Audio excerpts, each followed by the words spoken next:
afternoon, ladies and gentlemen. Welcome to another exciting Propagandacast with me, your host Imperial Dane, master of propaganda here of the Reich, defender of the fatherland. We're off here to an exciting 1 vs 1 on Holot New Ferma between in the west, Baron von Kieselberg, fighting for the Wehrmacht here with the mechanized assault doctrine already chosen. We've got the assault gunners moving in here for the Reich, für Deutschland.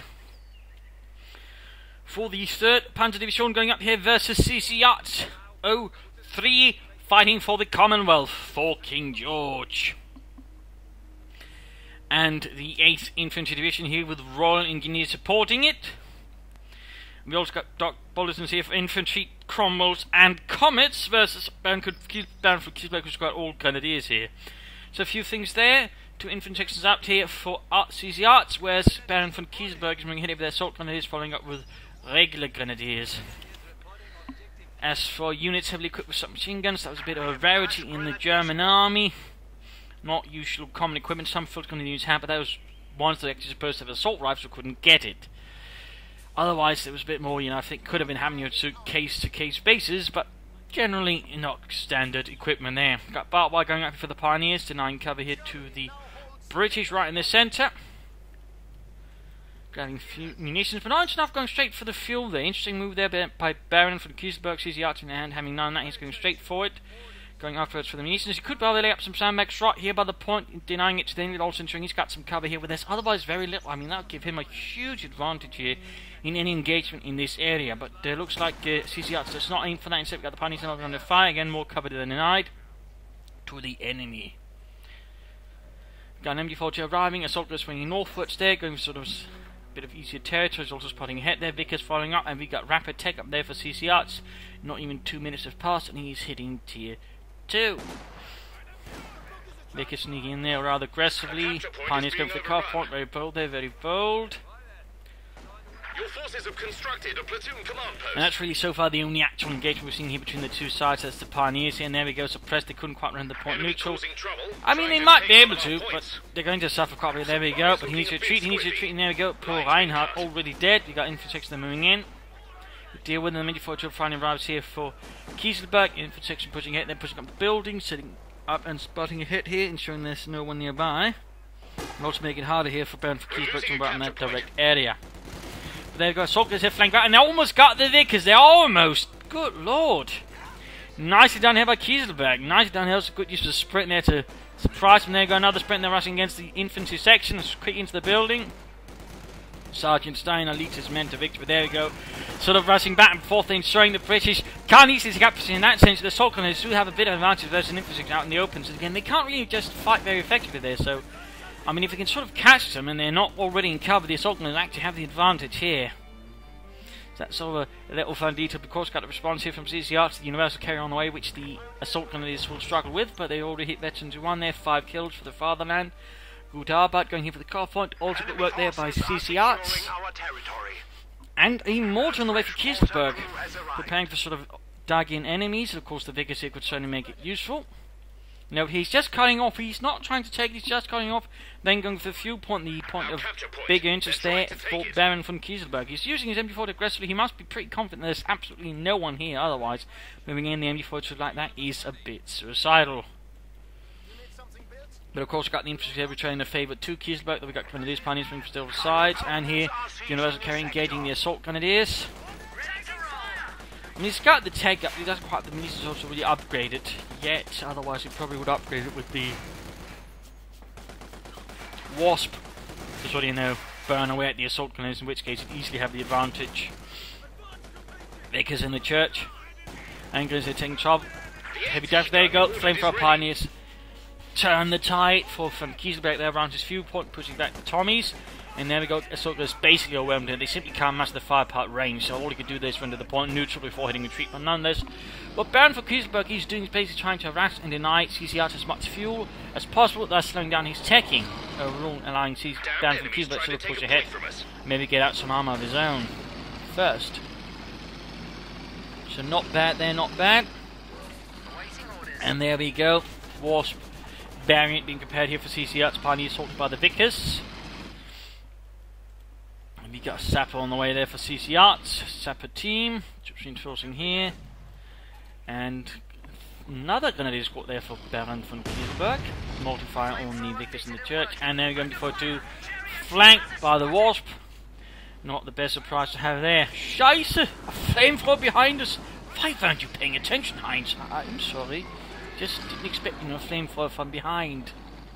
I wasn't taught that at boot camp.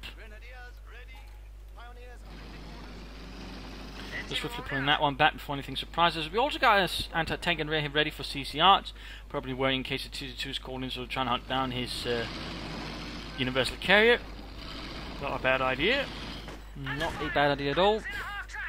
Like to make it company up here, further fighting here. Grenadiers trying to get close here, but ultimately taking a lot of fire instead. Mortar firing in, getting Grenadiers holding on the building. A bit risky there with the universal carrier about. He's of course got nothing to really deal with it at range. He's got no Pack 40 himself, for example. Sappers moving in southward, supporting an infantry section. Now go Grenadiers assault grenadiers section out in the open. Equally to rush it right here with the assault grenadiers and I think do a lot of damage, but in this case he does not. And then they end up retreating, realising they're in a pretty bad position there versus the Germans. Sappers slightly falling back in the face of the assault grenadiers, getting closer there to Veteran T2.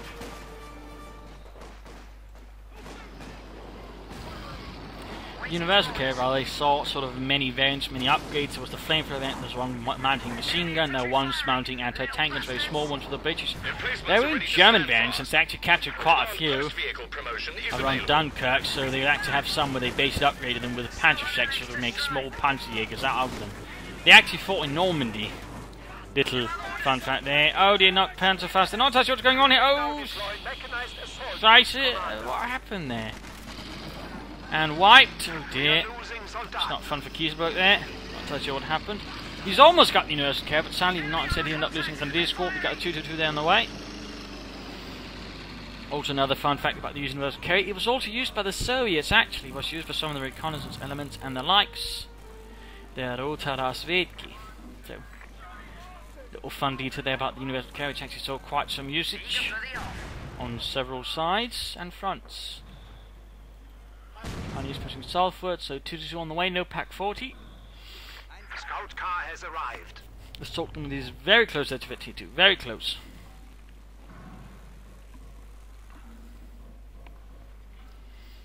Loaded up and ready. Enemy threatening a capture point. T2 heading out. Vic is rolling up there, infantry coming northwards. Ready to move. And oh dear, he's moved beyond the support of the anti-tank, and there go 2-2 strikes immediately.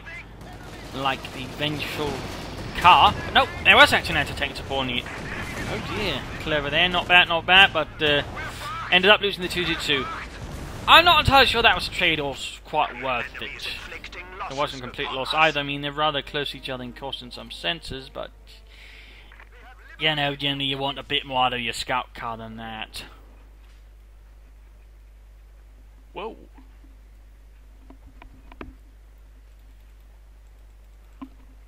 Double infantry there on the way for CCarts. By the way, he has not gone for any upgrades before actually bolstering the sizes there, which is not a bad upgrade either, but you know, no sign of any Bren guns appears for the time being. Oh, a 5-man section, so it's definitely going to add a bit of pressure there versus Kieselberg further. Of course, if the assault gunners catch the guard in particular wants to hit their T2, it's certainly not going to be that easy anyway, since as the assault gunners gain veteran, they do become notably more potent. We got take up here from Kieselberg, good. Not like some players who just rely on the Stug, usually conceding a lot of momentum because you know they could actually get armor up a lot faster rather than just waiting for instead of waiting for the Stug. But a Pack 40 in the way, so he's not quite taking any chances there. He's a bit worried, you know, that CCarts might surprise him with something. They actually got a 4th section on the way, so CCarts really doubling down here on the infantry. Pioneers in a bit of trouble though. Up northward, we've got some territory being grabbed as well. We've got soldiers ready to perhaps try and rush them, spin up and sort of mow them down with their MP40s. Down for Kieselberg here, a nice chunk of the map, but certainly CCRT is pushing back. And there he goes, as soon as they move here towards the fuel point, he rushes there with the assault grenades, and there we go, forcing retreat. Doesn't quite try to finish off, at least do some more damage, perhaps getting ready to there. Down south, another Grenadier squad here lost for Kieselberg. He's really suffering heavy infantry loss. He's down to 1 assault Grenadier squad and 1 Pioneer squad here. More infantry will be needed for Kieselberg. A part of me would suggest perhaps some Panzer Grenadiers with a bit more firepower there versus the Tommy sections. I think that could work out quite nicely. Sure, a bit more expensive, but I think it would be worth it in the longer run. Oh wait, troops need to get moving here. We got CCarts keeping up the pressure here with a much larger infantry force, so he can really be a lot more offensive than Baron von Kieselberg can at the moment.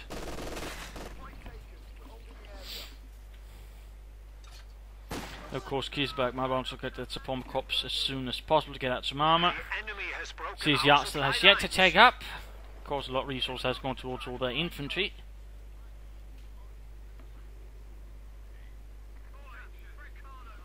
So that does give Kieselberg a bit more time to work. But there we go, getting more regular grenadiers, and we've got mines up here. S mines, in fact, sort of hold up infantry advances. A large one actually being prepared there. Interesting position. The new grenadier squad is ready. Soldiers holding up, the infantry moving out.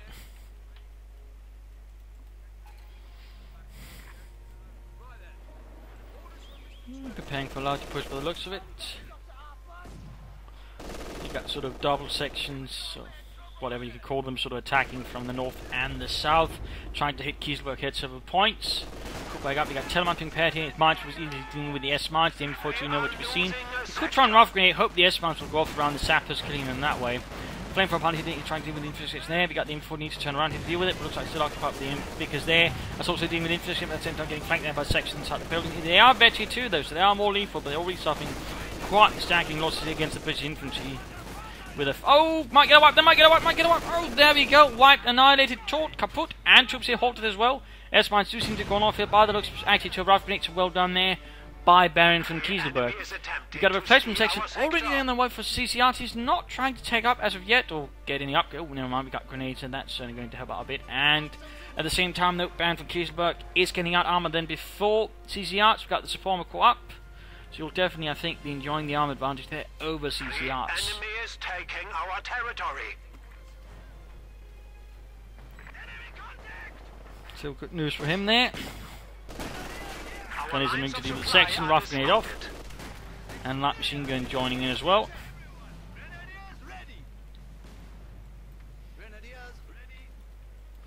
More supporting from there, and another section pushed back there.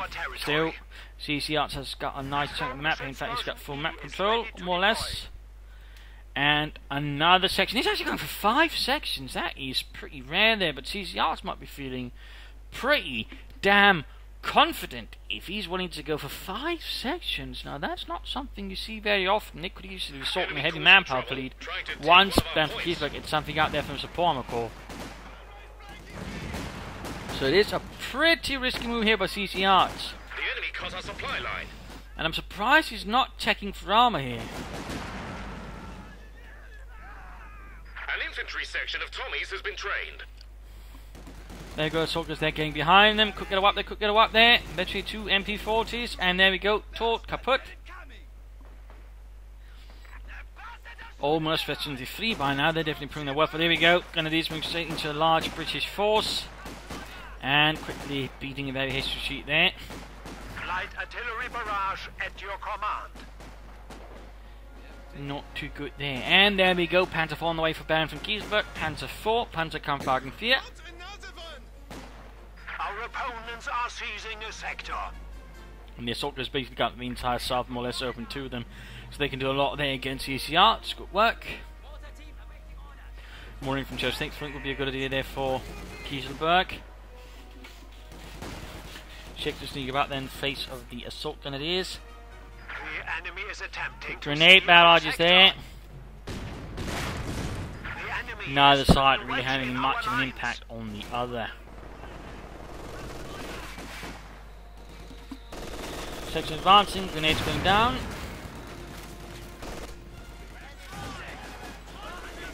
And there we go, veterans one, but there we go, Mills bombs going through the air. Mortar bombs landing as well there amongst the section, causing quite a few casualties. And forcing retreat, Panzer 4 ramming hits support from Kieselberg at the front line. Achtung. More troops moving down to help in the south. Good work. We see that CCarts has successfully cut off Kieselberg from his shield, not bad either, and it is time here for the mid-game analysis. Current situation is, Kieselberg is a bit on the back foot here, but with the armour up, he's going to have a definite advantage, I think, over CCarts. He's only got a single anti-tank gun, he has yet to tag up there. I think that's a bit of a miss there by CCarts. And could prove dangerous if he doesn't quickly resolve this in one manner or the other. So definitely a bit dangerous there. But otherwise, I mean, Kieselberg's still got a problem. He's very low in infantry. He's got one grenadier squad, one assault grenadier squad. He needs to add something a bit extra. Again, I think Panzergrenadiers would be overall the better choice at this point in the game. So to help deal with the Tommies, would add him a lot of firepower. And so next again, veteran they'd certainly be a lot more potent. So I think that would be a good choice there for Bernd von Kieselberg.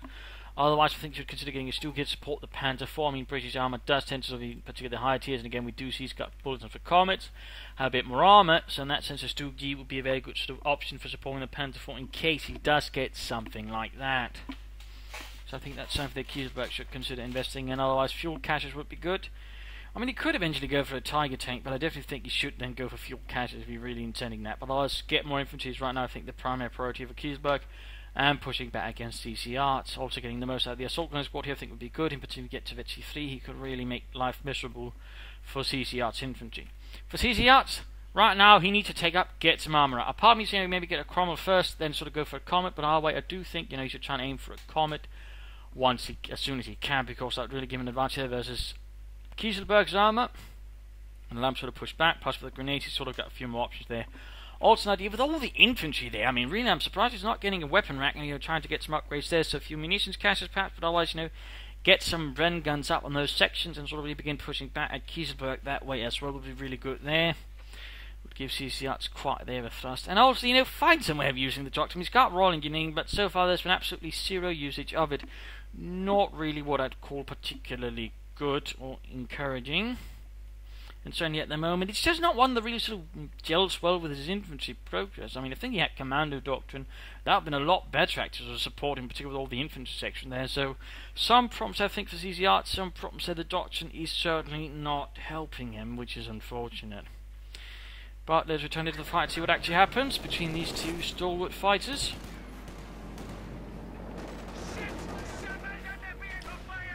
Our capture point. They're trying to take it. Section moving in again. We got the assault as they're ready to open up. Close. With the MP40s, the Schmeiters as they were known. And there we go, Veteran T3. And thus more lethal. And also tougher. MG42 turret is ready. Some territory there again. Going for the fuel, always for the fuel there. And finally take up from CCarts. Company command post. Finally going up there. He could easily hack that out a lot sooner. But of course he's got a few options here. One option would be to immediately go for, I suppose you could also go for a Firefly. But a part of me would think, go for Hammer and call in the Comet. How can we help? Panzer's going to need some service repairs there. Go 6 is going to get the assault gunners pushed back.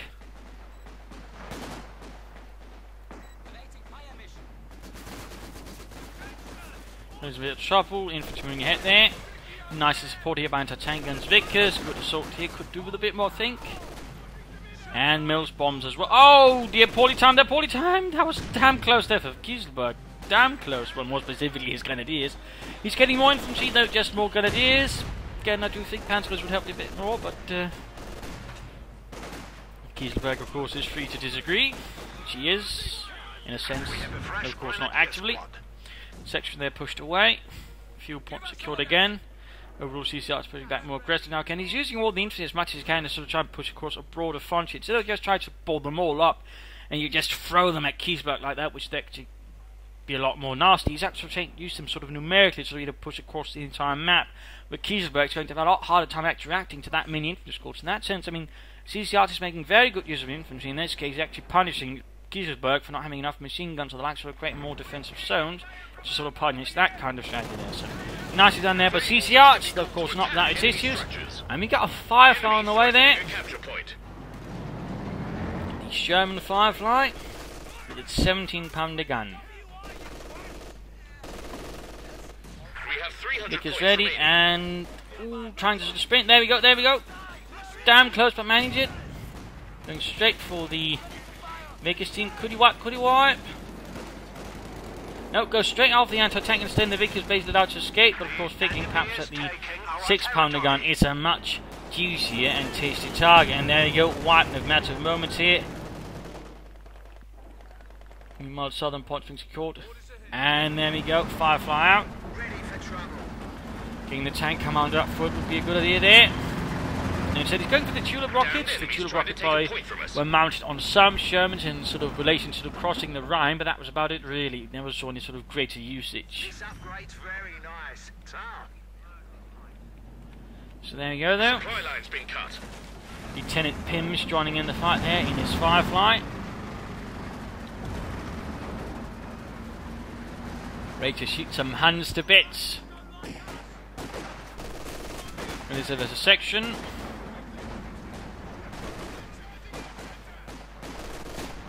And Grenadiers, they're not having the best place. There's a section just keeps hammering away at them there with their Mark IV rifles. Another section pushing in there.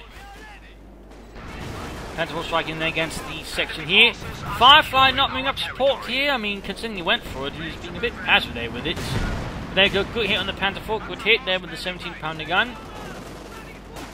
Surprisingly, in some senses in the actual war, the 17-pounder gun on the Firefly was actually quite inaccurate. It couldn't really hit targets beyond a certain range very well.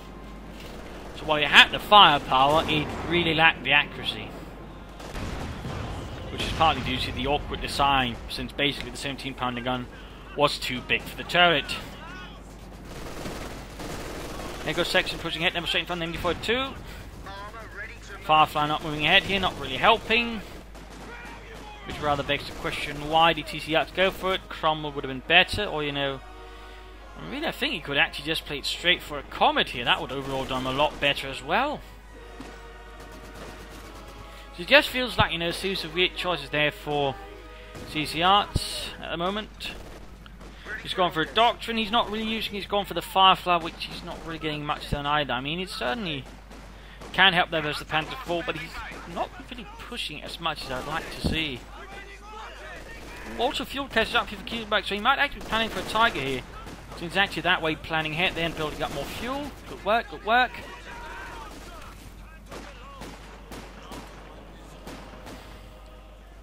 Still no sign of weapon rack. Okay, Panther moving in again. Firefly needs up, and there we go, another shot. Ooh, firing the tulips as well. Oh, good lord, almost got the inside of the building there. And close to 81. Interesting enough, he's not going for the tank commander, which would, you know, allow him to get more of the gun there. Since it increases visions, increases actually the main gun, also allows him to experience faster, which, you know, are all positive bonuses, and that's all for 25 munitions. When you don't get a deal better than that. We're losing a capture point. I mean, if they were to throw in 3T on top of that, that would be overpowered. And you'd see huge, you know, flares about 3T. Well, it's clearly, you know, British. Outrageous. Anyway, Savage needs to retreat anti-tank. Oh, there we go, another hit, but again, no, he's not really sort of aggressively pursuing. He's, you know, got a Firefly, he's got a lot of infantry, but he's not really coordinating it. So the Firefly just amounts to sort of, basically it's there, but it's not really doing much. We've got Anvil up here, which opens up here for, I suppose, heavy engineers. And the Churchill also, you know, some airburst rounds, which could be useful, particularly against the centre where to fire some artillery. But he's not really got anything that can, you know, call in artillery. It rather feels like CCarts strategy isn't quite coherent. Takes a bit of trouble with Grenadiers, 2 squad 2 with light machine guns. And he's not really even trying to flank using the Firefly again, supporting him to then pushing towards elsewhere and saying, it's just, you know, again, always in the centre here, always the centre. I'm not entirely sure what's going on here for CCarts. There goes section 9 into the Panther IV, firing away the machine gun and main gun. Tommy's getting slaughtered.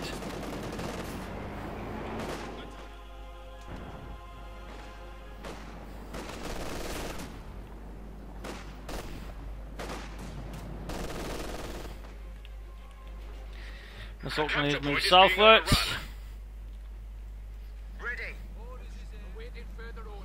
Because team heavy engineers, infantry section, Firefly. But again, will he actually use the Firefly? He's just going to hang about there. We got munitions cache up now for Kieselberg.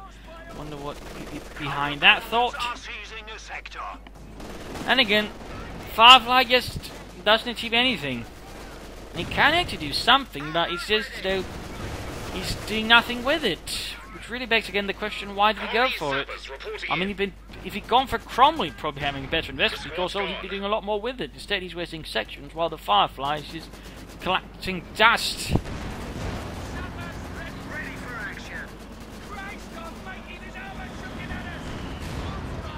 I'm not entirely sure what's going on. I mean, again, he wasn't nice and aggressive, but for some reason in the Panda 4 seems to have paralysed CCarts a bit versus Kieselberg.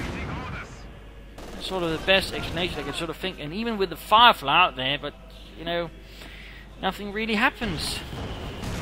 Again, he's not even upgrading with the commander. He's not trying to flank. He's not trying to hunt down the Panda 4. He's also a bit obsessed with the centre and forgotten about the rest of the map. We've got assault gunners putting through the south. Another Hem Engineer unit. He's actually getting a lot of Hem Engineer units now. He's replacing all the sections he's lost with them now. Which of course does give him a lot more Vickers Ks. There we go, Veterans one for the Firefly. Making the Firefly overall a bit faster. And we got a Tiger out here for Kieselberg. Schwerer Panzer. One nearby Schwerer Panzerteilung. Where the primary sort of units Tigers would operate in. Though there were actually some Funkline Abteilungs, basically sort of remote control battalions for sort of companies, which really sort of there to sort of control Goliaths and their bigger brother, the Borgward 4B, which again you don't hear as much about. Basically just really big Goliath. Basically they use Tigers for example for that. They also use Stugs to sort of control some of them, but yeah. Basically they'd occasionally be sort of, you know, really control units formed up, and they'd occasionally have Tigers in them, so they could also, you know, be used that way. Fun fact. Yeah, not something you actually hear a lot about though. Anyways, we're seeing that Kieselberg's looking a bit cautious. I mean, he's taking the Firefly seriously, apparently more seriously than CCarts is.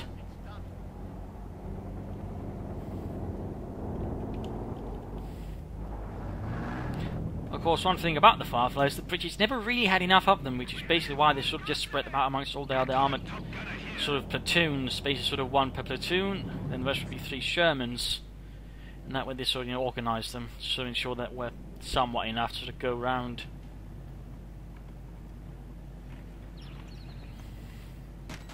Certainly a bit more of a unique organisation. But engineers moving ahead, taking fire from the Grenadiers. Vickers K opening up the Grenadiers. We've got Tiger moving up, supporting with its 88mm gun. And again, note the Firefly's not trying to move up to support here. He's just keeping it reserved in the centre. We've got all Grenadiers attaching in there, but taking heavy fire.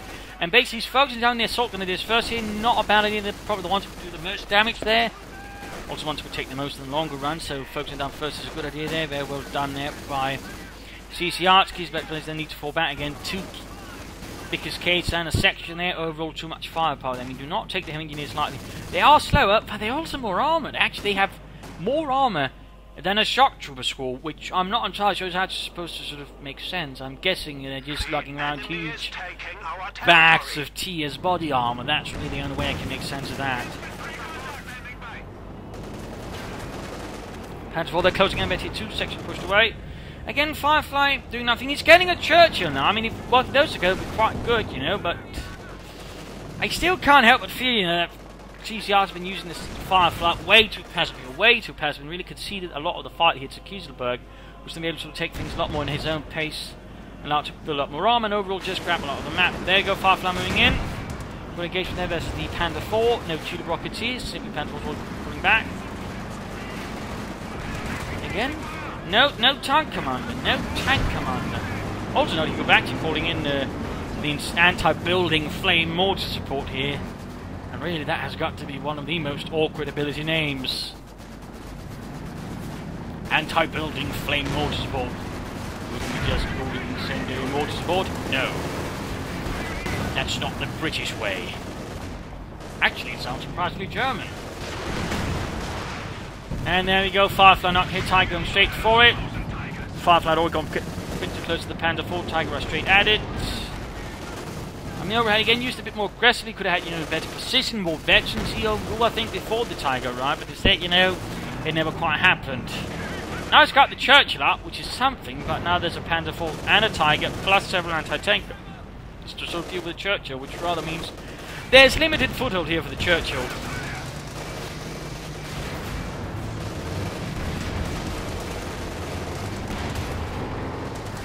Getting off some hits there. Shot bouncing off there, bar away. The Churchill tank did have thicker armour than the Tiger. Fun fact there. Tiger was trying to escape from the Churchill, but there we go, anti-tank guns ready. 6-pounder gun under German command. Good penetrating hit in the Pack 40. He isn't quite nearby either. He's continuing with it, He really wants to get that Tiger, but he's exposing his Churchill. So a lot of fire there from the Germans. There we go, blitzkrieging as well. Well, it's actually going blitzkrieging in a Tiger. There we go, Panther flanking Vetri 2, Church about to get knocked out, and there we go, we got the anti-building flame, more support, there we go, calling in on the caches, but also the building there. But overall, I mean, that's basically the only ability he's used here, and he chose this doctrine right at the beginning of the game, so I can't help but feel this was a rather poor choice there by CCarts. And there you go, CCarts end up surrendering. A victory here for Baron from Kieselberg. Again, CCarts had a nice good start there, despite, Kieselberg being good use of his assault grenadiers. But, again, it just sort of fell partly by the mid-game. For some reason, CCarts struggled there, not entirely sure what to do. And again, the doctrine choice might have been a mistake there, but either way, it didn't really go anywhere. I think it would be better off rather vanguarded commanders. You could have done a lot more with that versus Kieselberg. Combine that with a late timing taking up going for any armor, plus the Firefly, which, again, I wouldn't say it's a bad idea, but over the way he used it, he'd probably been off going for Cromwell or trying to go straight for Comet. I mean, he'd done for Comet. I think he'd have been in a much better position, to be honest, and be able to sort of challenge Kieselberg, but that never quite happened, and rather again, things just sort of slowly fell apart there for CCarts bit by bit, overall resulting in by the end in Kieselberg's victory. So well played by Kieselberg, also well played by CCarts, but again, strategically, things weren't missing very well, and that base was salted by late game, it was falling apart. But some interesting thing there, a lot of heavy engineers and such, not bad, but there you go. So well played there on both sides, hope you enjoyed this match, hope you learned something from it, hope it gives you ideas on matches. If it did, why not subscribe, tell your friends, share it with everyone. If not, send a new player and find some feedback in the comment section. If this is Imperial Dancing, cheers, thank you all for watching, and hope to see you all another time. Bye!